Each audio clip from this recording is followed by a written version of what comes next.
If you were a white man, especially to apply for internships, jobs, going to college, that it was significantly harder to get those jobs, to get into those practices, because there were quotas that made it easier for people of other skin colors with lower standards to be able to get those positions. We agree there's only so many slots in a college, right? There's only so many positions in an internship.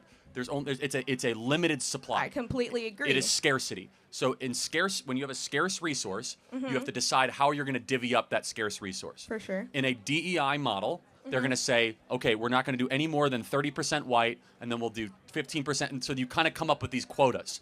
Therefore, they end up saying, well, what happens if the 15% black is not qualified? They don't care, which ends up happening far too often. Or what happens if the Can you give me examples of cases?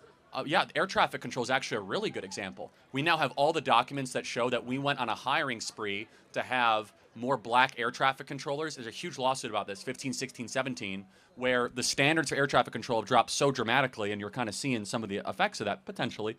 And again, it's in almost every single corporate practice, every single college institution. But it just kind of comes down to more of a moral argument that I have, which is that if you have something based on merit, I don't care if it's all black, all Asian, all white. It's an excellent group is what I want, not a diverse group. I care about excellence, not diversity.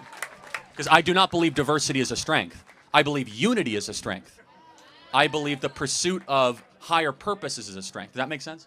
Yeah, I do understand where you're coming from. I feel like I do agree with some of the things that you did just say, and I may have to do some more research on the things that you said before, but I guess we can agree to disagree for the time being. Thank you for your time. Appreciate it. Thank you very much.